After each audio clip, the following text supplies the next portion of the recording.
श्री गणेशाय नमः।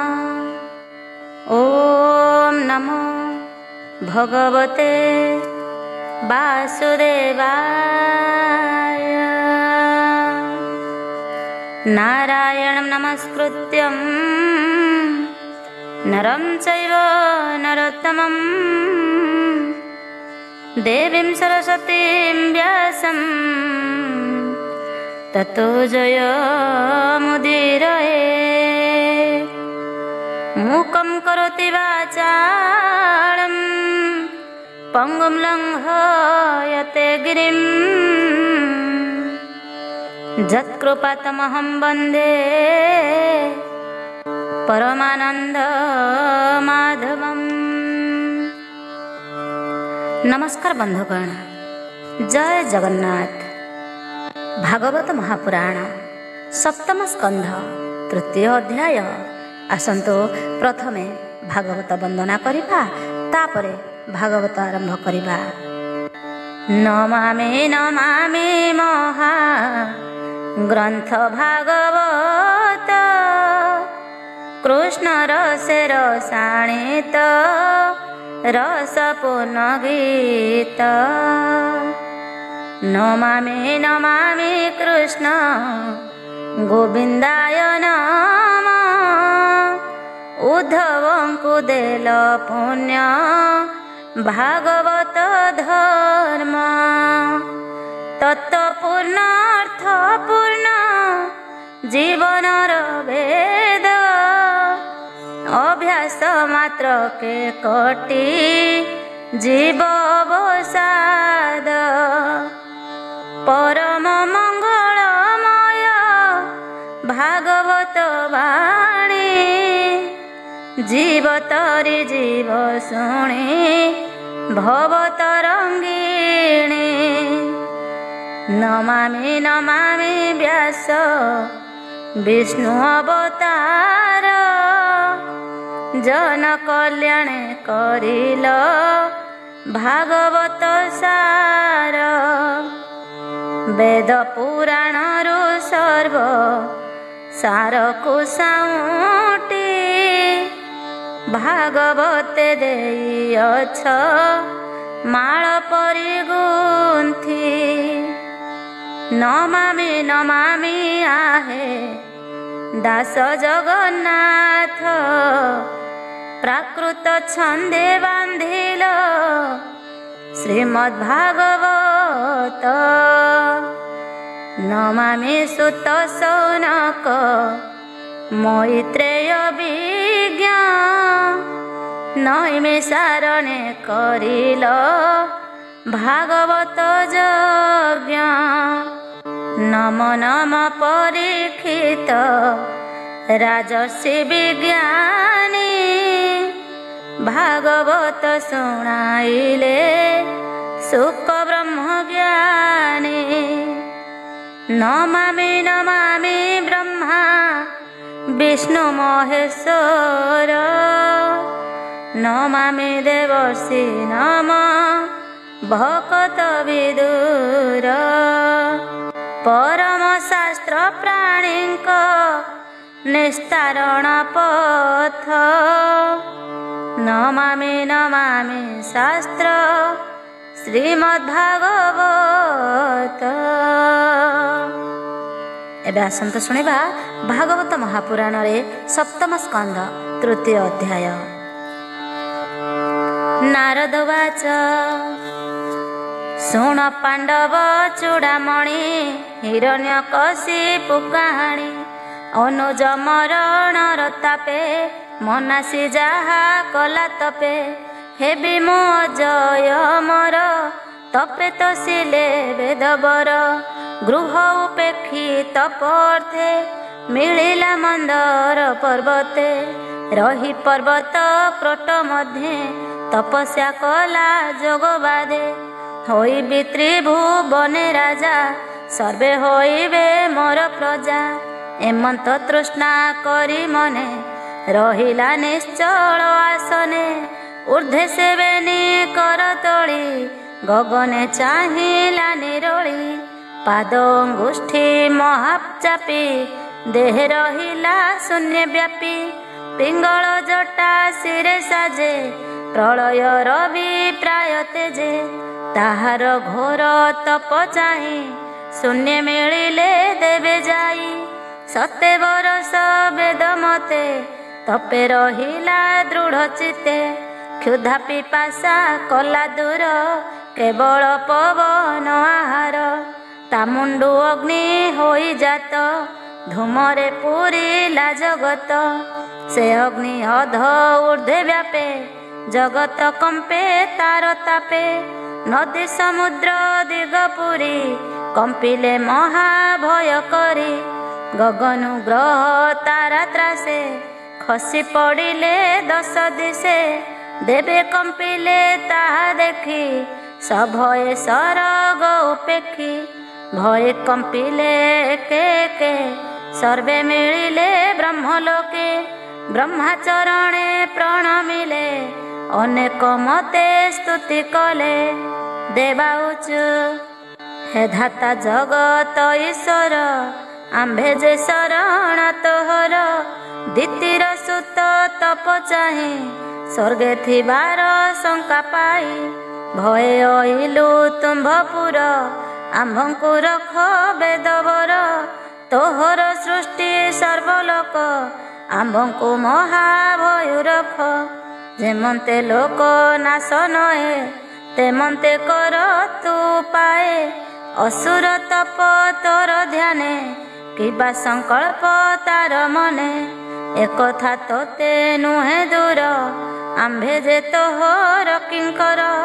ତଥାପି ତୋର ପାଦ ଗତେ, କହିଲୁ ମହାଭୟ ଚିତେ।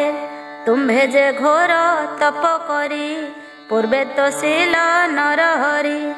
ଏଣୁ ଏ ବ୍ରହ୍ମ ଲୋକେ ସ୍ଥିତି, ପ୍ରଜାର କ୍ଷଣେ ପ୍ରଜାପତି। ଏ ବଳବନ୍ତ କାଳ ବଳେ, ଏ ଘୋର ସମାଧି ନିଶ୍ଚଳେ।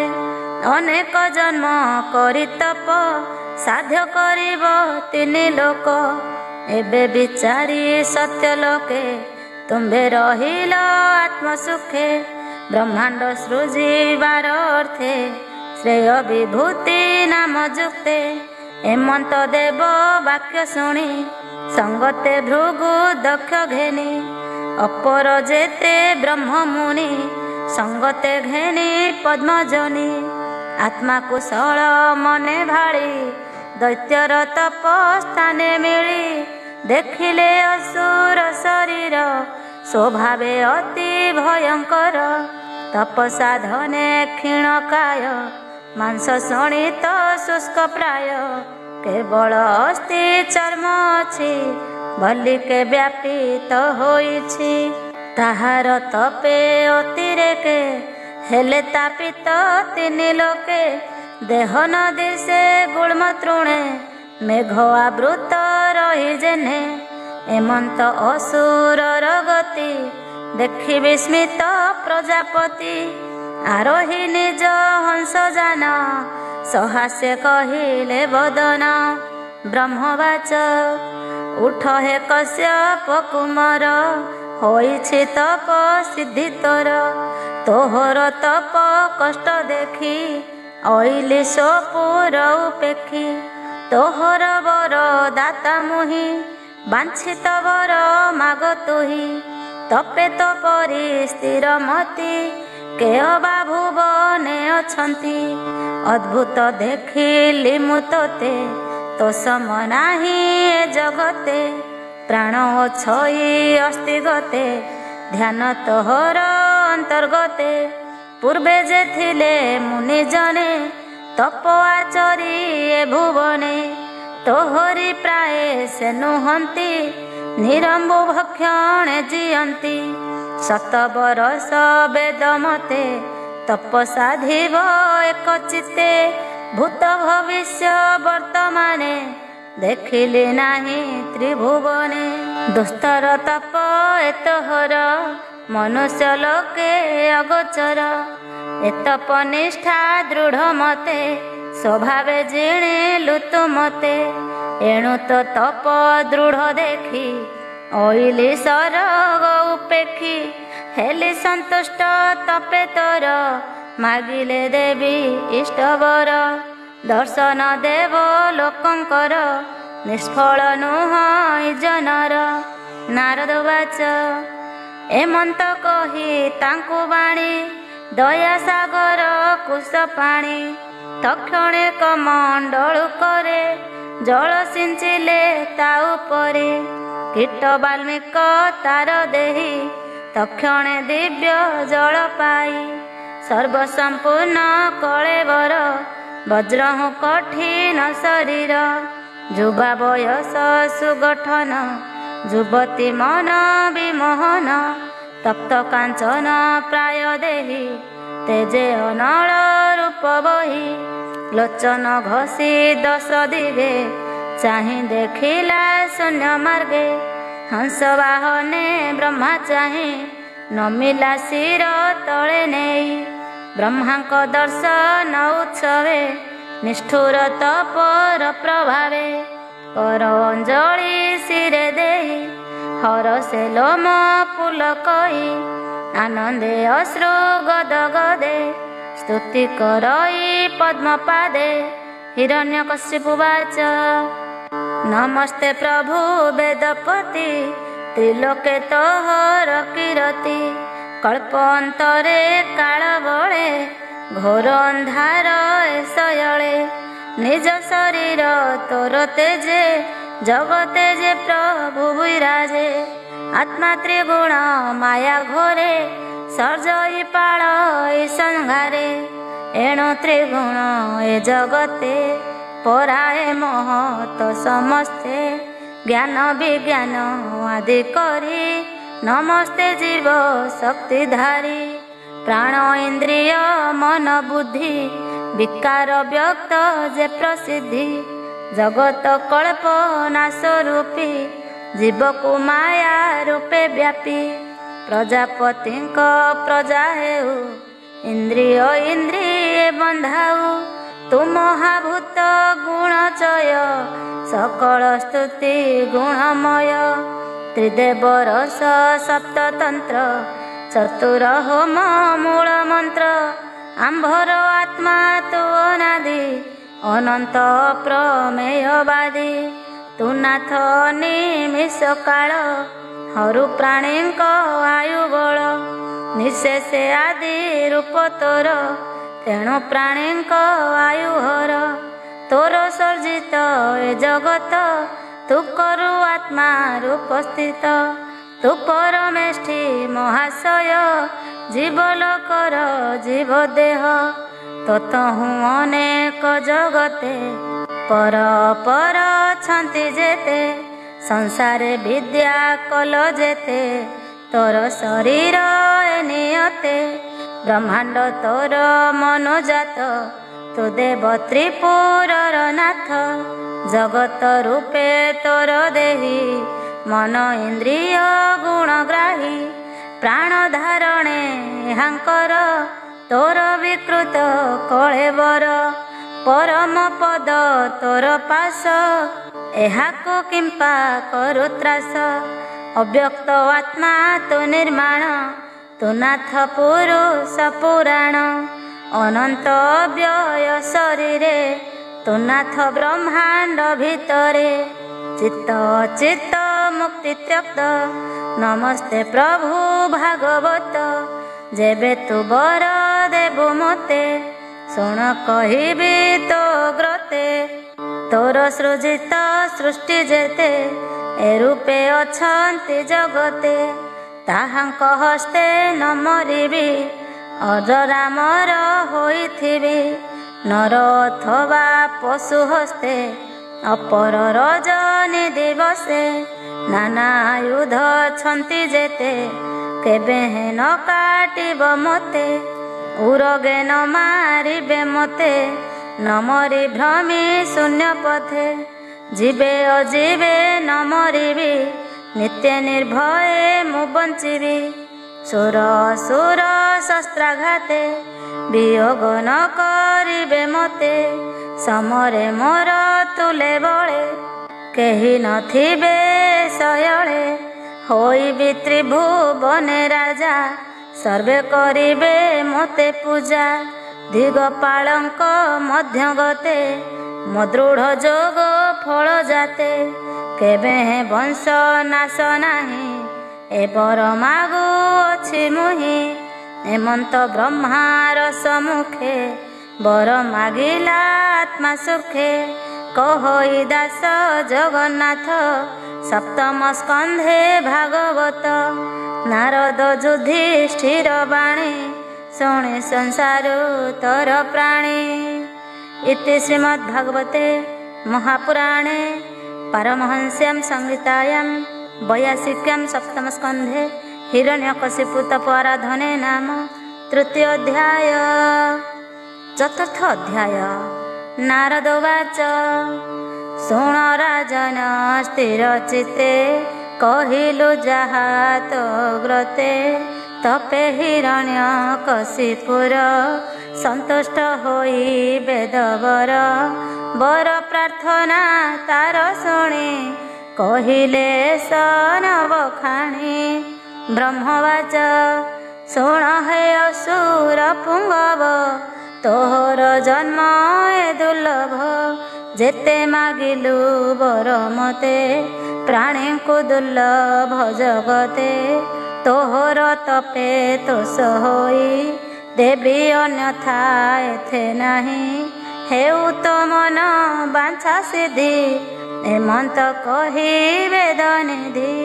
ତକ୍ଷଣେ ଗଲେ ଅନ୍ତର୍ଧ୍ୟାନେ, ମିଳିଲେ ଆପଣା ଭୁବନେ। ହେମନ୍ତେ ବ୍ରହ୍ମା ବର ପାଇ, ସୁବର୍ଣ୍ଣମୟ ତନୁ ବହି। ଅନୁଜ ବଧ ମନେ ଚିନ୍ତି, ବିଦ୍ୱେଷ କଲା ବିଷ୍ଣୁ ପ୍ରତି। ବଳେ ଜିଣିଲା 10 ଦିଶ, ତିନି ଭୁବନ କଲା ବଶ। ଦେବ ଅସୁର ନୃପ ସର୍ବ, ଉରଗ ଗରୁଡ଼ ଗନ୍ଧର୍ବ। ସିଦ୍ଧ ଚାରଣ ବିଦ୍ୟାଧର, ଋଷି ପିତର ମୁନି ବର। ପିଶାଚ ଯକ୍ଷ ରୁକ୍ଷ ଗଣ, ଭୂତ ବେତାଳ ରୁଦ୍ରଗଣ। ସକଳ ପ୍ରାଣୀ ଦର୍ପ ହରି, ବିଶ୍ୱ ସଂସାର ବଶ କରି। ଦିଗପାଳଙ୍କ ଘରୁ ଆଣି, ଅମୂଲ୍ୟ ଧନ ରତ୍ନମଣି। ସ୍ୱର୍ଗ ଭୁବନେ ସ୍ଥାନ ଯେତେ, ଦେବଙ୍କ ଉଦ୍ୟାନ ସହିତେ। ସକଳ ବଳେ ଆବରିଲା, ଇନ୍ଦ୍ର ଭୁବନେ ବିଜେ କଲା। ବିଶ୍ୱକର୍ମାର ଶିଳ୍ପ ଯାହିଁ, ତ୍ରିଲୋକେ ପଟାନ୍ତର ନାହିଁ। ତ୍ରୈଲୋକ୍ୟ ଲକ୍ଷ୍ମୀ ଯହିଁ ବସେ, ଅଶେଷ ସମ୍ପଦ ପ୍ରକାଶେ। ମର୍କତ ଭୂମି ଯହିଁ ସାଜେ, ପ୍ରବାଳ ପାବ ଛବିରାଜେ। ସ୍ଫଟିକ ପାଚେରୀ ଆରମ୍ଭ, ନିର୍ମିତ ବହି ଦୁର୍ଯ୍ୟସ୍ତମ୍ଭ। ଉପରେ ବିଚିତ୍ର ବସନ, ମାଣିକ୍ୟ ଘଟିତ ଆସନ। ଦିବ୍ୟ ଆସନ ହେମମୟ, ଦିଶଇ ଦୁଗ୍ଧ ଫେନ ପ୍ରାୟ। ଲମ୍ବିଛି ମୁକୁତାର ଝରା, ସୁବର୍ଣ୍ଣ ପୁଷ୍ପ କେରା କେରା। ଦିବ୍ୟ କାମିନୀ ଗଣ ତହିଁ, ଚଳନ୍ତି ତସ୍ତତ ହୋଇ। ଚରଣେ ନୂପୁର ବାଜଇ, ରତ୍ନ ମେଖଳା ବିରାଜଇ। ବୁଲନ୍ତି ରତ୍ନମୟ ସ୍ଥଳେ, ଦେଖନ୍ତି ସମ୍ମୁଖ କମଳେ। ହେମନ୍ତେ ଇନ୍ଦ୍ରର ଭୁବନେ, ଅସୁର ବସେ ତୋଷ ମନେ। ତିନି ଭୁବନେ ଏକ ରାଜା, ଦେବେ କରନ୍ତି ପାଦ ପୂଜା। ପ୍ରଚଣ୍ଡ ତେଜେ ଆଜ୍ଞା କରେ, ଯଥେଷ୍ଟ ଖେଳେ ଇନ୍ଦ୍ରପୁରେ। ସୁଗନ୍ଧ ମଧ୍ୟ ପାନ କଲା, ସ୍ୱଭାବେ ବିକୃତ ହୋଇଲା। ତମ୍ଭାର ପ୍ରାୟ ଚକ୍ଷୁ ଜଳେ, ଦେବେ ମିଳିଲେ ପାଦ ତଳେ। ହସ୍ତରେ ଘେନି ଉପାୟନ, ଦିଶନ୍ତି ଅରକ୍ଷ ଯେସନ। ସ୍ୱଭାବେ ତପ ତେଜ ବଳ, ଥିବାରୁ ଦିଶ ଉଜ୍ଜଳ ସର୍ବଦେବତା ତାର ପାଶେ ଖଟନ୍ତି ଜୀବନର ଆଶେ। ବିଧାତା ବିଷ୍ଣୁ ମହେଶ୍ୱର ଏତ ରହିଲେ ନିଜପୁର ଏହାଙ୍କୁ ଛାଡ଼ି ସର୍ବଦେବା ତାର ଚରଣେ କଲେ ସେବା। ଇନ୍ଦ୍ର ଆସନେ କରିବି ଯେ ଇନ୍ଦ୍ର ହୁଁ ଅଧିକ ବିରାଜେ ଗନ୍ଧର୍ବ ମିଳି ତା ଚରଣେ ସଙ୍ଗତେ ଅପସରା ଗଣେ। ନାରଦ ବିଶ୍ବା ବସୁ ପୁଣ ତୁମ୍ବୁରୁ ତୋଷିଲେ ଚାଗ୍ରାୟଣ ମିଳିଲେ ସିଦ୍ଧ ଋଷି ଗଣେ ସମ୍ଭ୍ରମେ ଅସୁର ଚରଣେ। ସ୍ତୁତି କରନ୍ତି ମୁନି ଗଣେ ଗନ୍ଧର୍ବେ ନୃତ୍ୟନ୍ତି ଚରଣେ। ବ୍ରାହ୍ମଣ ଆଦି ଚାରି ବର୍ଣ୍ଣେ ସର୍ବ ଆଶ୍ରମ ଯୁକ୍ତ କର୍ମେ ପୂଜନ୍ତି ପିତୃ ଦେବ ଯଜ୍ଞେ ତାର ଚରଣେ ହବିର୍ଭାଗେ। ଶପଥ ଦ୍ୱୀପେ ମହିତଳେ ବିନା ବର୍ଷଣେ ଶସ୍ୟ ଫଳେ ଫୁଲ ଫଳରେ ଭୂମି ପୁରୀ ହୋଇଲା କାମ ଧେନୁ ସରି। ହେମନ୍ତ ବେଳେ ନଭସ୍ଥଳ ଦିଶଇ ଅତ୍ୟନ୍ତ ସୁଢଳ ସମୁଦ୍ର ରତ୍ନ ଆଣି ଦିଅନ୍ତି ନଦୀଏ ଅଳ୍ପ ଉଛୁଳନ୍ତି। ଲବଣ ଇକ୍ଷୁ ସୁରାଘୃତ ଦଧି ଦୁଗ୍ଧରେ ସେ ପୂରିତ ପର୍ବତ ଦ୍ରୋଣୀ କ୍ରୀଡ଼ା ଠାବ ସକଳ ଋତୁ ପୂର୍ଣ୍ଣ ନଭ। ଦିଗପାଳଙ୍କ ଗଣ ଯେତେ ରହିଲେ ଅସୁର ଆଶ୍ରିତେ ଅସୁର ଦଶ ଦିଗ ଜିଣି ଶପଥ ଦ୍ୱୀପେ ନୃପମଣି ସକଳ ଭୋଗ୍ୟ ଭୋଗ କଲା କେବେ ହେ ସନ୍ତୋଷ ନହିଲା। ଉଗ୍ର ତପସ୍ୟା ଯୋଗୁ ସେହି ବିଶେଷ ଗର୍ଭକୁ ବହୋଇ ଐଶ୍ୱର୍ଯ୍ୟ ମଦେ ମତ ହୋଇ ଈଶ୍ୱର ବାକ୍ୟ ନ ମାନଇ। ଏଣେ ଅନେକ କାଳ ଗଲା ସନକ ସାପେ ଅନର୍ଗଳା ତାହାର ଉଗ୍ର ଦଣ୍ଡ ଦେଖି ତ୍ରିଦଶେ ଭୁବନ ଉପେକ୍ଷୀ ଅନ୍ୟତ୍ର ଶରଣ ନ ପାଇ ସକଳ ଦେବ ରୁଣ୍ଡ ହୋଇ ଭାଳନ୍ତି ଦଶ ଦିଗ ଚାହିଁ କାହିଁ ଦେଖିବୁ ଭାବଗ୍ରାହୀ। ଯେ ଦିଗେ ଛନ୍ତି ଚକ୍ରଧର ତହିଁକି କରି ନମସ୍କାର ନିର୍ମଳ ଯୋଗୀ ଜନେ ଯହିଁ ଗଲେ ପୁନରାଗମ ନାହିଁ। ହେମନ୍ତ ଏକ ମନେ ଭାଳି କ୍ଷୀର ସମୁଦ୍ର ତାରେ ମିଳି ଉନିଦ୍ର ପବନ ଭୋଜନ ଡାକନ୍ତି ରଖ ଭଗବାନ। ଅନେକ ମତେ କରି ସ୍ତୁତି ଜଳଧି ତଟେ ସେ ଭ୍ରମନ୍ତି ମସ୍ତକେ ଦେଇ ବେନି କର ଡାକନ୍ତି ରଖ ଚକ୍ରଧର। ମହାପୁରୁଷ ଭଗବାନ ପରମ ଆତ୍ମା ନିରଞ୍ଜନ ବିଶୁଦ୍ଧ ଆତ୍ମାର ସମୂହ ନମସ୍ତେ ପ୍ରଭୁ ଦିବ୍ୟ ଦେହ। ହେମନ୍ତ ଦେବ ସ୍ତୁତି ଭଣି କହଇ ପ୍ରଭୁ ଚକ୍ରପାଣି ମେଘ ଗମ୍ଭୀର ପ୍ରାୟ ସ୍ଫୁରେ ସାଧୁ ଜନଙ୍କ ଦୁଃଖ ହରେ। ଭୟ ନ କର ଦେବଗଣ ତୁମ୍ଭର ହୋଇବ କଲ୍ୟାଣ। ମୋହର ଦର୍ଶନ ଲାଭ ଅଶେଷ ସମ୍ପଦ ସମ୍ଭବ। ପାପୀ ଅସୁର ଦୁଷ୍ଟପଣେ ଭୟ କରାଏ ଦେବଗଣେ। ଆଉ ନ କର ତୁମ୍ଭେ ଭ୍ରାନ୍ତି ଏ ଭୟ କରିବି ମୋ ଶାନ୍ତି। ଅଳପ କାଳ ଦୁଃଖ ସହ ନାସିବି ତୁମ୍ଭର ସନ୍ଦେହ। ଏ ଯେବେ ଦେବଙ୍କୁ ନିନ୍ଦିବ, ଗୁରୁ ବ୍ରାହ୍ମଣ ଏ ନାସିବ। ସାଧୁ ଜନଙ୍କୁ ଦୁଷ୍ଟପଣେ, ଯେବେ ହିଂସିବି ଅକାରଣେ। ମୋରେ କରିବ ରିପୁ ଭାବ, ତେବେ ବେଗେ ନାଶ ଯିବ। ଏବେ ହାର ନିଜ ସୁତ, ହୋଇବ ବିଷ୍ଣୁର ଭକତ। ସମଦରସି ସାଧୁ ଧୀର, ପ୍ରହ୍ଲାଦ ନାମ ତାହାର। ତାହାକୁ ଯେବେ ଲଙ୍ଘିବ, କୋପେ ଅନେକ ଦୁଃଖ ଦେବ। ତାହାକୁ ସଙ୍କଟ ରଖିବି, ବ୍ରହ୍ମାର ବର ବିନାଶିବି। ନାରଦ ବାଚ ଏମନ୍ତ ବିଷ୍ଣୁ ବାଣୀ ଶୁଣି, ଦେବେ ନ ମିଳେ ଚକ୍ରପାଣି। ଗୋବିନ୍ଦ ଚରଣେ ବିଶ୍ୱାସ, ଜାଣିଲେ ନିଶ୍ଚୟ ଜୀବନାଶ। ବିଷ୍ଣୁଙ୍କ ପାଦ ପଦ୍ମେ ନମି, ଚଳିଲେ ଦେବ ନିଜ ଭୂମି। ଏବେ ହୋ ଶୁଣ ଧର୍ମସୂତ, ଭକତ ପ୍ରହ୍ଲାଦ ଚରିତ। ଯାହା ଶୁଣନ୍ତେ ପ୍ରାଣୀ ଦେହେ, ଅଶେଷ ଦୂରିତ ନ ରହେ।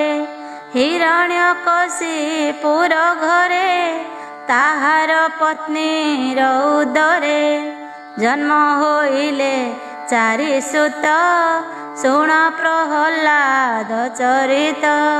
ପ୍ରହ୍ଲାଦ ତାହାଙ୍କ ମଧ୍ୟେ, ବିଷ୍ଣୁ ଭଜିଲା ଚିତ୍ତ ଶୁଦ୍ଧେ। ଗୁଣେ କି ଦେବା ପଟାନ୍ତର, ବିଷ୍ଣୁ ଭକତ ମଧ୍ୟେ ବର।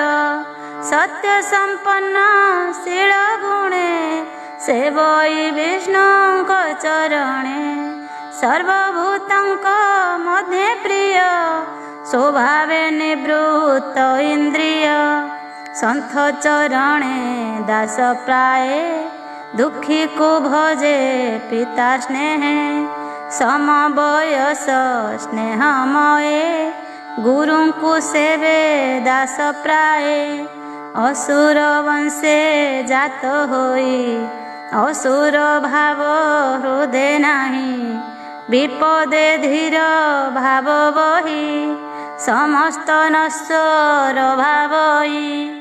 ଇନ୍ଦ୍ରିୟ ବୁଦ୍ଧି ଜୟ କରି, ଶାନ୍ତ ଭାବରେ ଦେହ ଧରି। ହରି ଭଜନେ ତାର ମନ, ନିଶ୍ଚଳେ ରହେ ସବୁଦିନ। ତାହାର ମହାଗୁଣ ମାନ, ମୁନି କହନ୍ତି ପୁଣ ପୁଣ। ସେ ପୁଣି ବିଷ୍ଣୁର ବିଷୟ, ଲକ୍ଷିତ ଅଲକ୍ଷିତ ରୁହେ। ଶତ୍ରୁକୁ ଶତ୍ରୁ ପର ସଂଶେ, ଯାର ମହିମା ବିଷ୍ଣୁ ଅଂଶେ। ତାହାକୁ ସାଧୁ ଗଣ ମଧ୍ୟେ, କେବା ନ ଗଣେ ଅପ୍ରମାଦେ। ଯାର ମହିମା ମୁନି ଗଣେ, ଚିତ୍ତେ ଭାବନ୍ତି ଅନୁକ୍ଷଣେ। ସ୍ୱଭାବେ ତାର ଶୁଦ୍ଧମତି, ହରି ଚରଣେ ନିତ୍ୟରତି। ବାଳକ ସଙ୍ଗେ କ୍ରୀଡ଼ା କରେ, କ୍ରୀଡ଼ା କନ୍ଦୁକ ନ ସୁମରେ। ଜଡ଼ଙ୍କ ପ୍ରାୟ ହୋଇ ଖେଳେ, ଚିତ୍ତ ଗୋବିନ୍ଦ ପାଦ ତଳେ। ନଥାଏ ତାର ସଂଜ୍ଞା ଦେହେ, କୃଷ୍ଣେ ଆବିଷ୍ଟ ହୋଇଯାଏ। ମନ ତା ଗୋବିନ୍ଦ ଚରଣେ, ସଂସାର ଗୁଣ ସେ ନ ଜାଣେ। ଜାଗ୍ରତେ ଶୟନେ ଭଜନେ, ଗମନେ କିବା ଜଳପାନେ। ଗୋବିନ୍ଦ ପାଦେ ଚିତ୍ତ ଥାଇ, ବିଷୟାର ସେ ଜ୍ଞାନ ନାହିଁ। ବିଷ୍ଣୁ ଚରଣ ଚିନ୍ତି ବୁଲେ, ଯେ ଅବା ବୋଲେ ଯେତେବେଳେ। ଊର୍ଧ୍ୱେ ଉତ୍କଣ୍ଠେ ନାଦ ସ୍ଫୁରେ, ନିର୍ଲଜ ପ୍ରାୟ ନୃତ୍ୟ କରେ। କାନ୍ଦି ହସଇ ଉଚ୍ଚ ନାଦେ, ବିଷ୍ଣୁଙ୍କୁ ଭଜଇ ଆନନ୍ଦେ।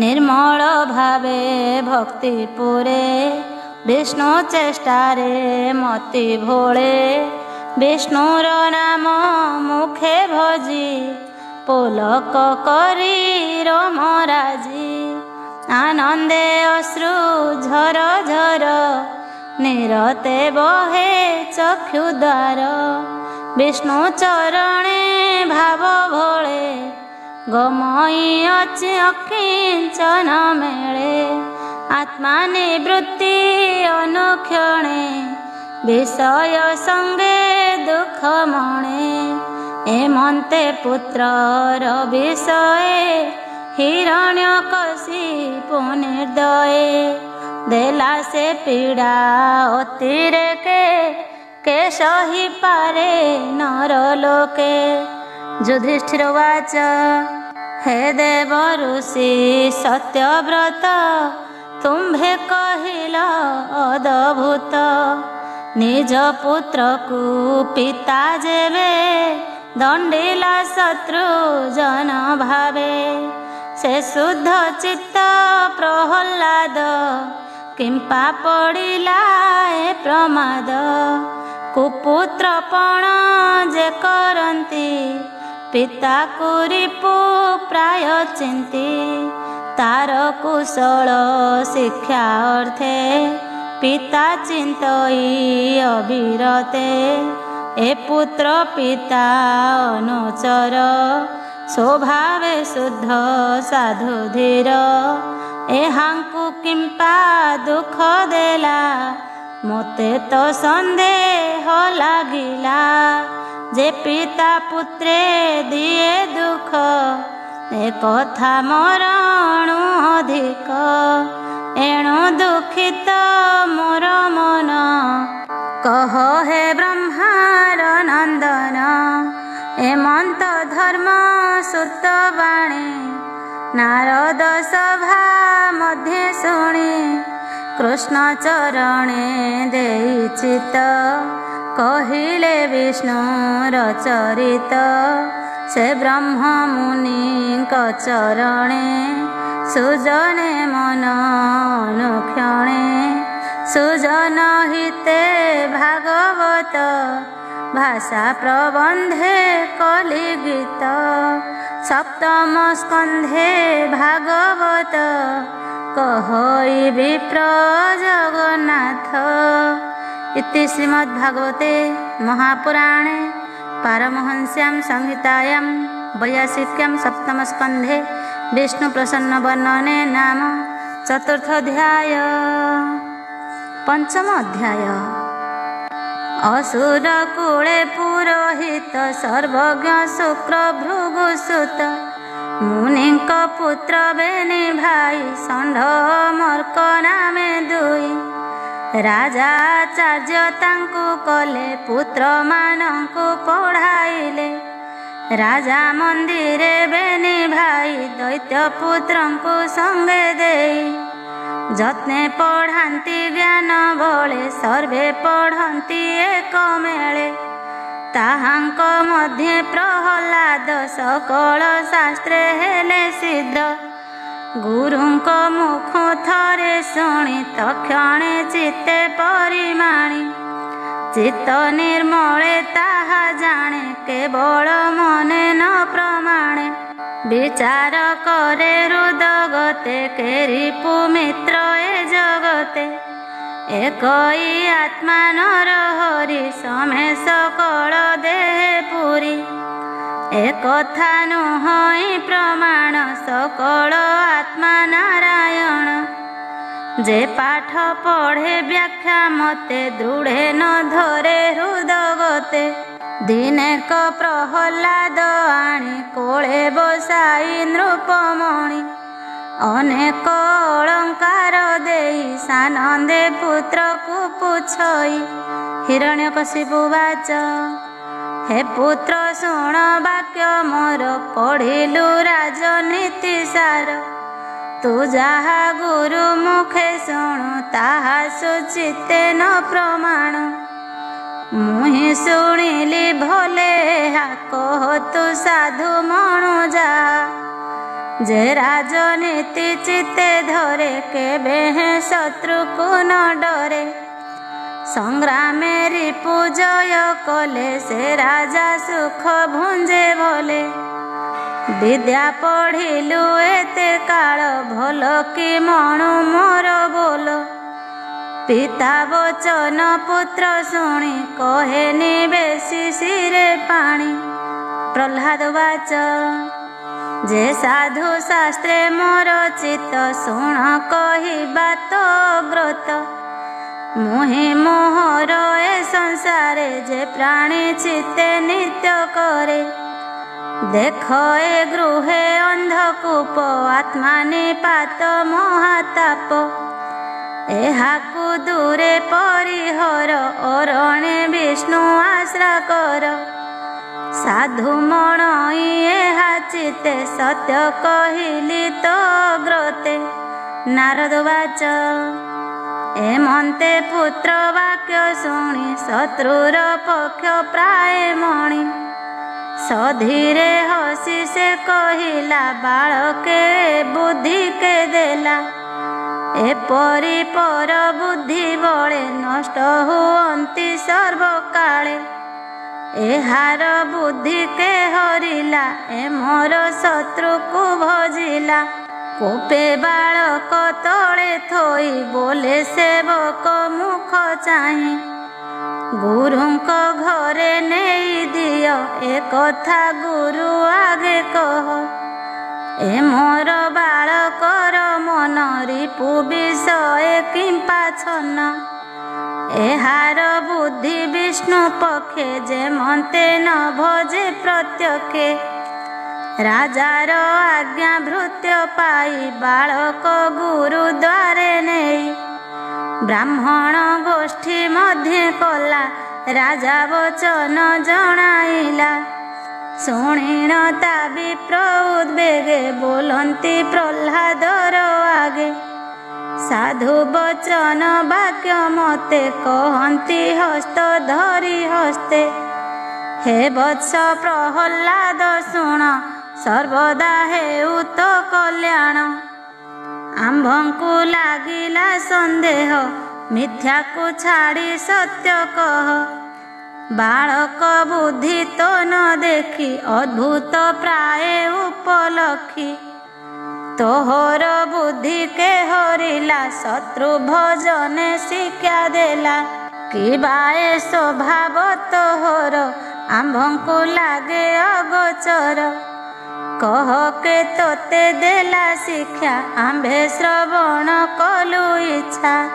ପ୍ରହ୍ଲାଦ ବାଚ ଯାହାର ମାୟା ବଳେ ଜନ ସଂସାର ବୁଦ୍ଧି କରେ ଛିନ୍ନ। ଯାହାର ନାହିଁ ପରାପର ତାହାକୁ ମୋର ନମସ୍କାର। ଯାହାର ଆଜ୍ଞା ପରମାଣେ ପ୍ରାଣୀ ସୁବୁଦ୍ଧି ପରିମାଣେ। ସେ ସର୍ବ ଆତ୍ମା ଯୋଗେଶ୍ୱର ତାହାର ନାହିଁ ଆତ୍ମା ପର। ବାସନା ବଳେ ସର୍ବଜନ୍ତୁ ଭୁଞ୍ଜନ୍ତି ପରାପର ହେତୁ। ବ୍ରହ୍ମାଦି ଦେବ ହିଁ ସରବେ ବିମୁଗ୍ଧ ହନ୍ତି ଯାର ଭାବେ। ସେ ମୋର ମତି ଭିନ୍ନ କଲା ପର ପର ନ କହିଲା। ଯେ ସନେ ଚୁମ୍ବକ ଦର୍ଶନେ ଲୋହ ଭ୍ରମଇ ଆକର୍ଷଣେ। ମୋହର ମତ ସେହି ମତେ ଭ୍ରମଇ ବିଷ୍ଣୁର ଆୟତେ। ନାରଦ ବାଚ ଗୁରୁଙ୍କୁ କହି ଏ ବଚନ ପ୍ରହ୍ଲାଦ ହୋଇଲା ମୌନ। ବାଳକ ବାଣୀ ଶୁଣି କର୍ଣ୍ଣେ କୋପ ବସିଲା ଗୁରୁ ମନେ। ସମୀପେ ଅଛି ରାଜଲୋକ ଗୁରୁ ହିଁ ରାଜାର ସେବକ। କୋପେ କମ୍ପିଲା ବାକ୍ୟ ଶୁଣି ତକ୍ଷଣେ ଘରୁ ବେତ ଆଣି। ରାଜାର ବଂଶେ ଦୁରାଚାର ନିଶ୍ଚୟ ଜନ୍ମିଲା କୁଳାଙ୍ଗାର। ଦୁର୍ବୁଦ୍ଧିପଣ ଏ ବାଳକ ଏହାକୁ ଦଣ୍ଡେ ହେନ ରଖ।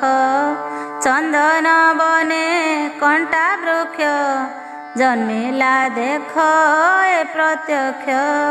ଚନ୍ଦନ ବୃକ୍ଷ କ୍ଷୟକାରୀ କଣ୍ଟକ ବୃକ୍ଷ ସର୍ବମାରୀ। କଣ୍ଟକ ଥିଲେ ନିତ୍ୟ ଡରି ନିର୍ଭୟ ଭୋଗ ନୁହେଁ କରି। ଚନ୍ଦନ ବନ ଉନ୍ମିଳନେ ଶ୍ରୀ ବିଷ୍ଣୁ କୁଠାର ସମାନେ। ସେ ବିଷ୍ଣୁ ଏହୁ ନିତ୍ୟ ଧ୍ୟାଇ ଏଥିଲେ ଆମ୍ଭ ଭଲ କାହିଁ। ଏମନ୍ତ ଦେଖାଇଲେ ଭଏ ତର୍ଜିଲେ ବିବିଧ ଉପାଏ। ପୁଣି ଆଶ୍ୱାସ ତାକୁ କରି ଗୁରୁ ପଢ଼ାନ୍ତି ହସ୍ତ ଧରି। ଯେ ଧର୍ମ ଅର୍ଥ କାମ ଫଳେ ସେ ବିଦ୍ୟା ପଢ଼ାଇଲେ ବଳେ। ମୁଖ୍ୟ ହିଁ ଅଛି ତାର ତହିଁ ଏମନ୍ତ ବାଳକେ ପଢ଼ାଇ। ମାତାଙ୍କ ଆଗେ ନେଇ ଦେଲେ ସେ ତାଙ୍କୁ ଅଳଙ୍କୃତ କଲେ। ରାଜା ସମୀପେ ଦେଲେ ନେଇ ତା ଦେଖି ରାଜା ତୋଷ ହୋଇ। ଚରଣ ତଳେ ପୁତ୍ର ଚାହିଁ ତକ୍ଷଣେ କୋଳ କଲା ନେଇ। କଲ୍ୟାଣ କରି କୋଳେ ରଖି ସ୍ନେହେ ଲୋତକ ବେନି ଆଖି। ପ୍ରସନ୍ନ ବଦନେ ଅନାଇ ସଧୀରେ ପୁତ୍ରକୁ ବୋଲଇ।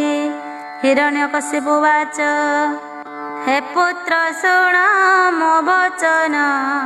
ଗୁରୁଙ୍କ ଗୃହେ ଏତେ ଦିନ ତୁ ଯେ ପଢ଼ିଲୁ ବାଳ ଭାବେ।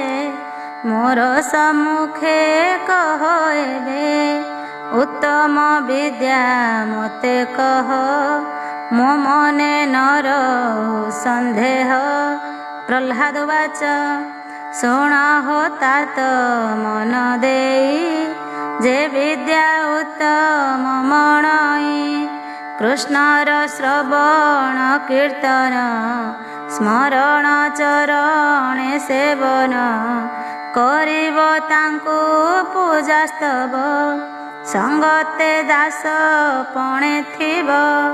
ସଖ୍ୟ ଭାବରେ ନେବ ଦିନ କରିବ ଆତ୍ମ ସମର୍ପଣ।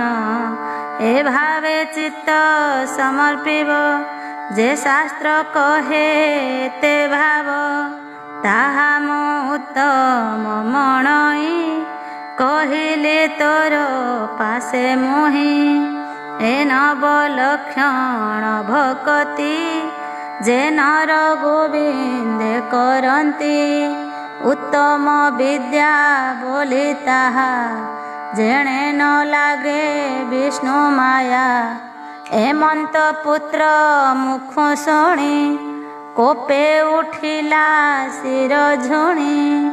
ଆରକ୍ତ ବେନି ଚକ୍ଷୁ ତାର ପ୍ରଚଣ୍ଡ କମ୍ପ ଇଅଧର। ଗୁରୁ ପୁତ୍ରଙ୍କ ମୁଖ ଚାହିଁ ବୋଲଇ କୋପ ଭର ହୋଇ। ହିରଣ୍ୟକଶିପୁ ବାଚ ତୁ ବ୍ରହ୍ମବଂଶୀ ଗୁରୁ ସୁତ ଏକିତ ହର ବିପରୀତ। ବିପକ୍ଷ ଶ୍ରୁତି କଥା ଯେତେ ଏ ଶିକ୍ଷା ଦେଲୁ ତୁ କେମନ୍ତେ। ଅସାର ବିଦ୍ୟା ଶିଖାଇଲୁ ତୁ ତ ଅବଜ୍ଞା ମତେ କଲୁ। ଅସାଧୁ ଲୋକ ଏ ସଂସାରେ ରୋଗ ଯେ ସନେ କଳେବରେ। ଯେ ପ୍ରାଣୀ ବ୍ରହ୍ମ ହତ୍ୟା କରେ ସେ କ୍ଷୟ ବ୍ୟାଧି ଜନ୍ମାନ୍ତରେ।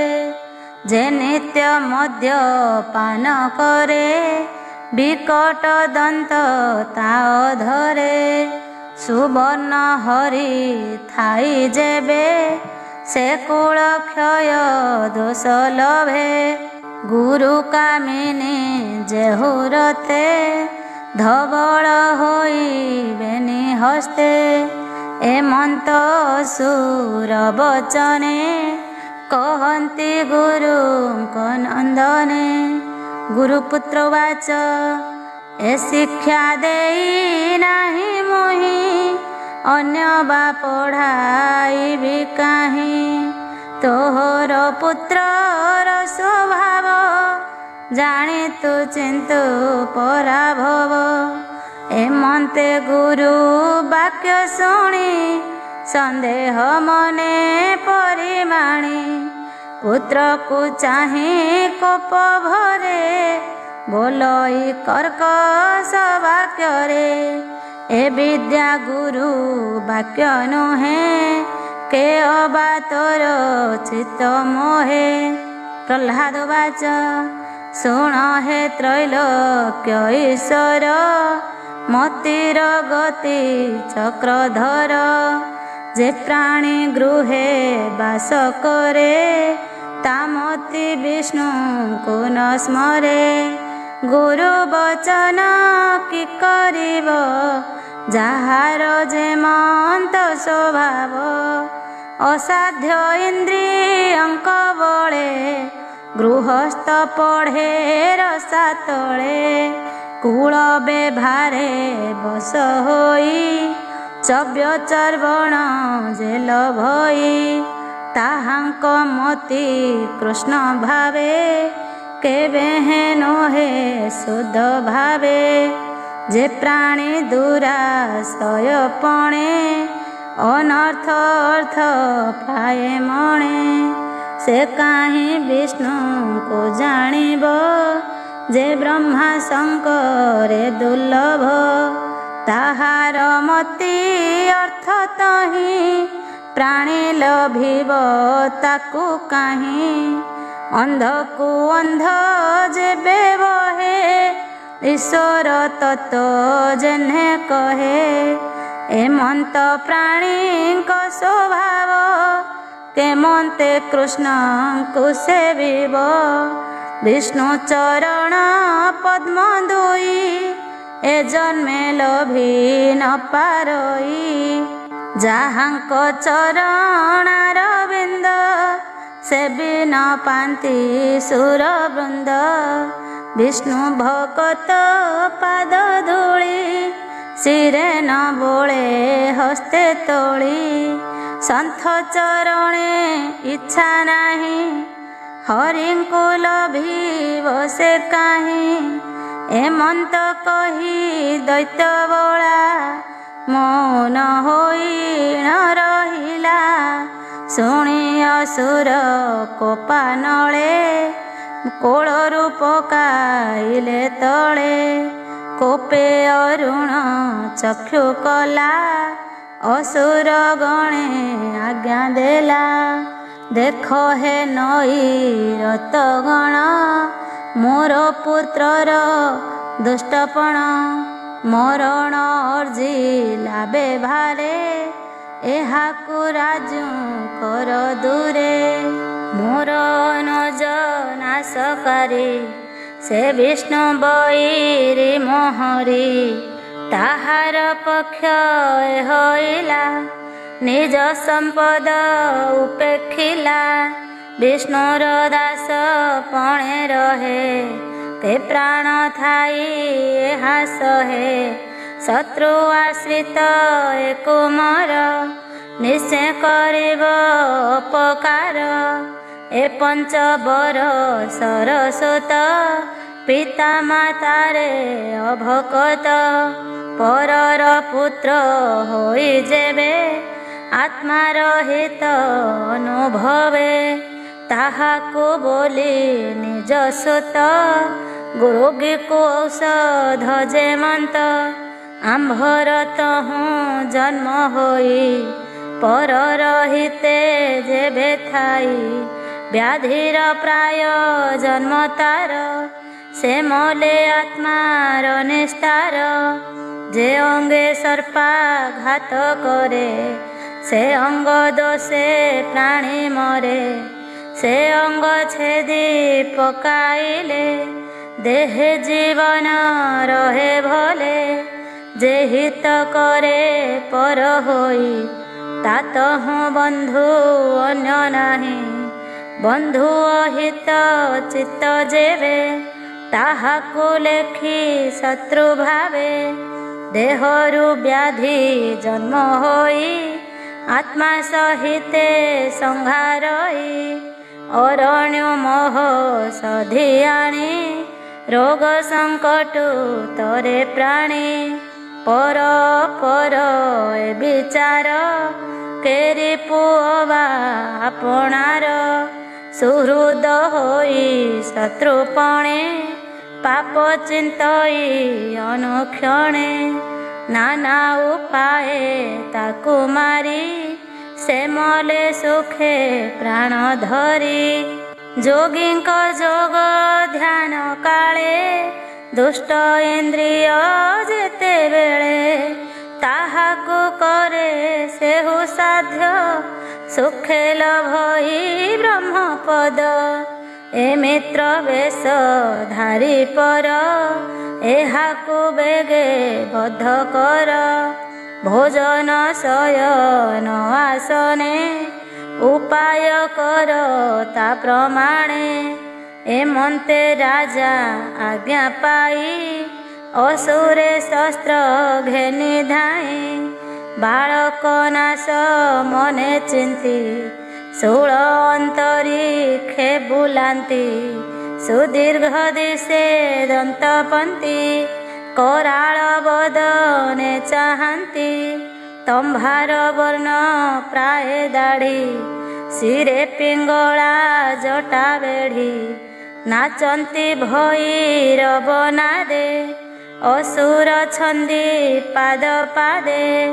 ଶୂଳ ବୁଲାଇ ଅନ୍ତରୀକ୍ଷେ ବାଳକ ଉପରେ ପ୍ରତ୍ୟକ୍ଷେ। ତା ଦେଖି ଅସୁର କୁମର ମନେ ଚିନ୍ତଇ ଚକ୍ରଧର।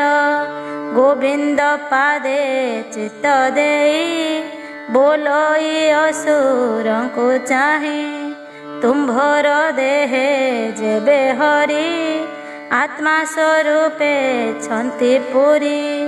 ସକଳ ଶସ୍ତ୍ରେ ହରି ଯେବେ ଘଟନ ଅଛି ଆତ୍ମା ଭାବେ। ଏକଥା ସତ୍ୟ ଯେବେ ହୁଏ ଶସ୍ତ୍ର ନ କାଟୁ ମୋର ଦେହେ। ଶୁଣି ଅସୁର କୋପ କଲେ ଅନେକ ଶସ୍ତ୍ର ପ୍ରହାରିଲେ। ପ୍ରହ୍ଲାଦର ଦେହେ ବାଜି ତକ୍ଷଣେ ଶସ୍ତ୍ରେ ଗଲେ ଭାଜି। ଅପୁଣ୍ୟବନ୍ତ ପ୍ରାଣୀ ଦେହେ ସାତ୍ୱିକ ଫଳ ଯେନେ ନହେ। ଅଦ୍ଭୁତ କର୍ମ ତାର ଦେଖି ତକ୍ଷଣେ ଆସନ ଉପେକ୍ଷି। ଭିତରେ ଗମିଲା ଅସୁର ଭଏ କମ୍ପିଲା ତା ଶରୀର। ମନ୍ତ୍ରୀ ସଙ୍ଗତେ ବିଚରିଲା ନିର୍ବନ୍ଧେ ମରଣ ଚିନ୍ତିଲା। ଐରାବତ ଆଦି ଗଜେ ତାହାକୁ ଅଣାଇଲା ତେଜେ। ବୋଲଇ ଦନ୍ତା ଘାତ କର ଯେମନ୍ତେ ମରଇ କୁମର। ଶୁଣି ଅନେକ ହସ୍ତି ତୁଲେ ବାଳକ ନିକଟେ ମିଳିଲେ। ହସ୍ତିଙ୍କି ଚାହିଁ ଦୈତ୍ୟ ବଳା ଅନ୍ତରେ ବିଷ୍ଣୁ ସୁମରିଲା। ମହାକ୍ରୋଧରେ ଗଜବରେ ନିଷ୍ଠୁର ଦନ୍ତର ଅଗ୍ରରେ। ନିର୍ଘାତେ କରନ୍ତେ ପ୍ରହାର ସକଳ ଦନ୍ତ ହେଲା ଚୂର। ଭଏ ଭାଜିଲେ ହସ୍ତି ବଳ ଦେଖି ଅସୁର କୋପାନଳ। ତକ୍ଷକ ଆଦି ଅଷ୍ଟନାଗେ ଥିଲେ ଯେ ଅନ୍ତରୀକ୍ଷ ମାର୍ଗେ।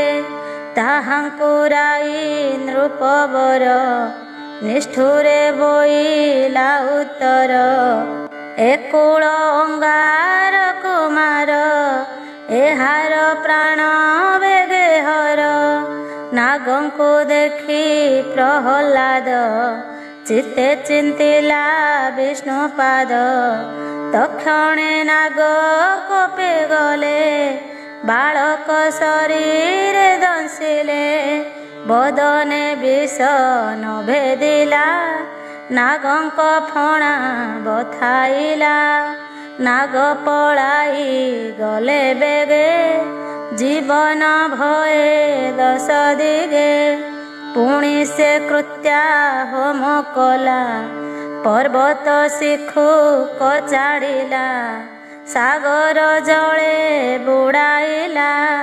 କେବେ ତା ପ୍ରାଣ ନ ଗଲା ବନ୍ଧନ କରେ ପ୍ରତିଦିନେ।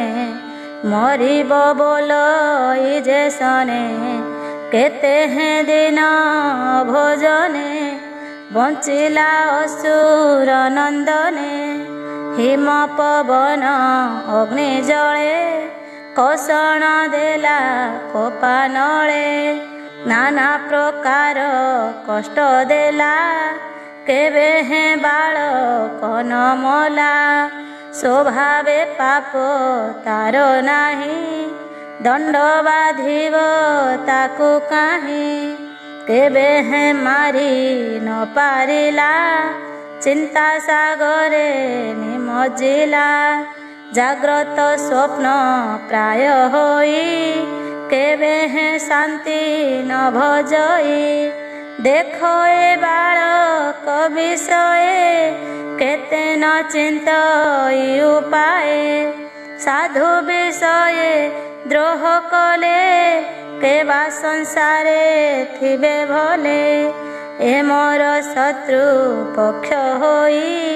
କେବେ ଚିତେ ନ ଡରଇ କଷଣ ଦେଲି ଯେତେ ମୁହିଁ।